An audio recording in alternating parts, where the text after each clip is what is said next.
ठीक है साहब, हम अच्छी तरह तैयारी करके मार मारते हैं, और ऐसी मार मारते हैं जो जिंदगी भर याद रहे।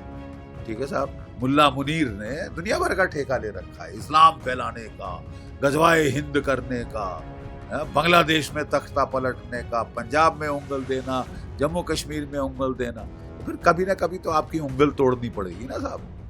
तो मेरा सरकार को मेरा अनुरोध है कि अब जल्दी कर दीजिए। अब सर, पाकिस्तान ने अब एक्सरसाइज स्टार्ट कर दी है लाहौर और इस्लामाबाद के, जो उनको एयर स्पेस को भी बंद कर दिया है। क्या कुछ पाकिस्तान पे बिजली कड़कने वाली है तो उनकी तो बत्ती बंद है, हवा खिसकी हुई है, पैनिक में है, पैनिक है पाकिस्तान में। ठीक है साहब, कभी कराची से जहाज निकाल के स्कर्दू और क्या कहते हैं गिलगिट बाल्टिस्तान में भेज रहे हैं, वहाँ से देख रहे हैं कि हमारी नेवी आ रही है कराची की तरफ, तो फिर पसीने छूट रहे हैं ठंडे। उनके जो हैं टैंक्स, आर्मर्ड कार्स वगैरह ये सब वो बॉर्डर की तरफ आ रहे हैं, अफगानिस्तान का बॉर्डर खाली कर रहे हैं, बलूचिस्तान को खाली करके आगे भेज रहे हैं। इन्होंने अभी तालिबान के बरखिलाफ 2 एयर अटैक किए थे जनाब, बड़े घोड़े पे चढ़ के, और कोई 52 औरतें बच्चे मारे थे अफगानिस्तान के गाँव में। वो भी चिड़े बैठे हैं, वो भी आगे की तरफ आ रहे हैं। ठीक है, और मैं तो कहता हूं कि भारत को भी एक मौका है कि बगराम एयरबेस में अपने ट्रूप्स उतारे, बात कर ले तालिबान से, और वो उस तरफ से हमला भी करे। जब यहाँ से भी हमला, इधर से भी हमला, समुद्र से भी हमला, पहाड़ों में भी हमला, चौतरफे हमले से घेर के इनकी जो है खाट खड़ी की जाए। अब ये समय आ गया है और इनके ठंडे पसीने छूट रहे हैं, इसमें कोई शक नहीं। लेकिन पाकिस्तान के नेताओं ने न्यूक्लियर धमकी देने की, अरे साहब, न्यूक्लियर धमकी कब नहीं दी है? ये कोई नई बात है कि न्यूक्लियर धमकी दे दी और हमको डर के मारे गश खा जानी चाहिए? बकवास। 3 महीने चला था कारगिल का युद्ध, कितने न्यूक्लियर बॉम्ब आपने पड़ते देखे थे दिल्ली पे या कहीं भी भारतवर्ष में? 3.5 साल चल गया है रशिया यूक्रेन युद्ध। रशिया सबसे बड़ी न्यूक्लियर पावर है, कितने न्यूक्लियर बॉम्ब फायर किए हैं उसने कीव के ऊपर या किसी और यूरोपीय मुल्क के ऊपर। तो न्यूक्लियर धमकी दे देना बड़ा आसान है, करना बहुत मुश्किल है साहब। क्योंकि कोई ये ऐसी बात नहीं है कि केवल पाकिस्तान के पास न्यूक्लियर वेपन्स हैं और भारत के पास कख नहीं है। जैसे कि बेचारे जापान के खिलाफ जब उनके पास कुछ नहीं था तो अमेरिका ने दाग दिए 2 हथियार। जहां भी न्यूक्लियर सिमेट्री रही है, कहीं किसी की हिमाकत नहीं हुई कि वो वहां पे न्यूक्लियर वेपन चलाए, और चलाएंगे तो भुगतेंगे, क्योंकि हमारे पास 180 के करीब न्यूक्लियर वेपन्स हमारे पास हैं। और ये जो हैं, ये इनकी जो टनेज है वो पाकिस्तान के 1.5 पौए 2 पौए के बॉम्ब से कहीं ज्यादा है। अगर हमने एक अग्नि 5 भी डाल दिया MIRV पाकिस्तान के ऊपर, तमाम शहर तबाह हो जाएंगे साहब, एक अग्नि 5 से। एक नहीं तो किसको धमकी दे रहे हो, किसका बेवकूफ बना रहे हो? NIA को कुछ नई वीडियो भी मिली है जिसमें उन सबूत मिला है, और अब उन्होंने UN में भी इस मुद्दे को रखा है कि वहाँ के जो मिनिस्टर हैं उन्होंने एडमिट किया है कि पिछले काफी समय से। बिल्कुल एडमिट किया है, वो तो 30 साल से कह रहे हैं साहब हम टेररिज्म करते आ रहे हैं अमेरिका के लिए, तो हमें क्यों दोष देते हो? अमेरिका से पूछो ना। है और अमेरिका कह रहा है कि हम टेररिज्म के बिल्कुल बरखिलाफ हैं। डोनाल्ड ट्रंप साहब ने 2 टूक शब्दों में कह दिया है। ठीक है, और ये अब भुगतेंगे अपनी करनी की। सर, आपका मानना है कि इस समय अफगानिस्तान और इस तरफ से मौका है, भारत को मौका नहीं छोड़ना चाहिए, लेकिन चाइना के विदेश मंत्री हैं, वो उनकी सपोर्ट में आने के लिए तैयार बैठे हैं। देखिए, पहले तो चीन ने पंगा लिया था लद्दाख में, पाकिस्तान के रोने पे, मेरे आका मुझे बचाओ। जब हमने बालाकोट एयर स्ट्राइक करी थी तो रोता हुआ चीन के पास गया था पाकिस्तान, और उस वक्त चीन ने लद्दाख में मिलिट्री एक्सरसाइज करी थी। आप सब जानते हैं 2020 में कोविड के दौरान, कि कोविड की बीमारी फैला के उसने समझा कि सब कमजोर पड़ गए हैं और मैं चढ़ जाऊंगा।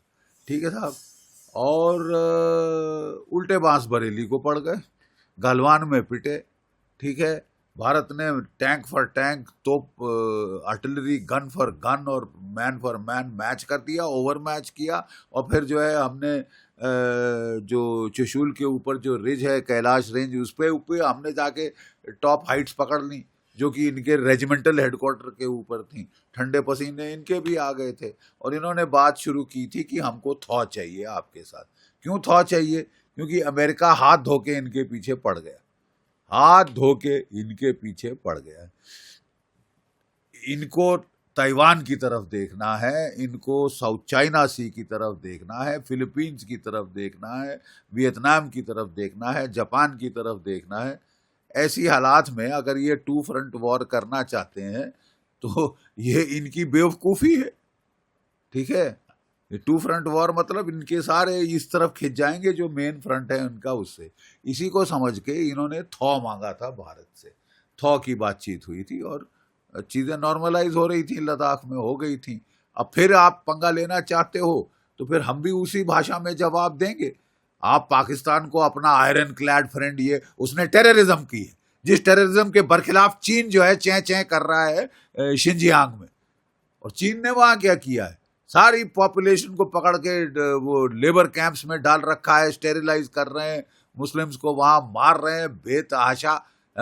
वहां पे टेररिज्म है तो बड़ा दुख होता है, हमारे यहाँ टेररिज्म है तो साहब कुछ नहीं। इन्होंने खुद कंडेम किया है इस पहलगाम के अटैक को कुछ दिन पहले, पूरी दुनिया कंडेम कर रही है और आप टेररिज्म का सपोर्ट दे रहे हैं। असली प्रॉब्लम पाकिस्तान के अंदर हमारे को ये चीन का सपोर्ट है टेररिज्म का। चीन ने पाकिस्तान के न्यूक्लियर हथियार बनवाए, ठीक है, और चीन ने पाकिस्तान को जो है वो रॉकेट, मिसाइल, सब कुछ टेक्नोलॉजी चीन ने दी है।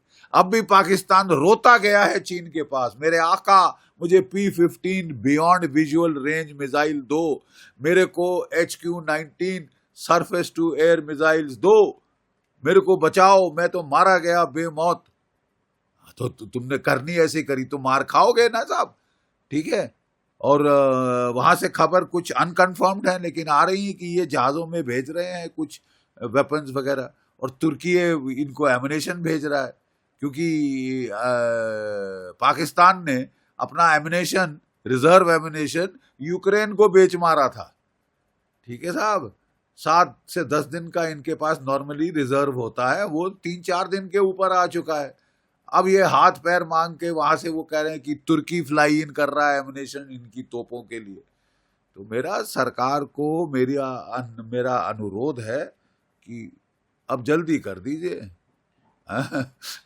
अब जो है, क्योंकि देखिए सिंपैथी होती है टेररिज्म स्ट्राइक के बाद, पूरे दुनिया की सिंपैथी भारत के पास, धीरे धीरे वो सिंपैथी लोग भूल जाते हैं, ठीक है।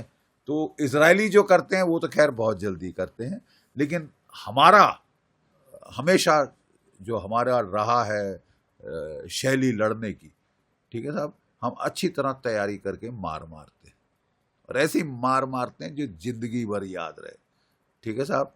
मसलन 1971 मार्च में बोला था हमारी सैम मैनेकशॉ को इंदिरा गांधी ने कि आप करिए, कुछ करिए बांग्लादेश का।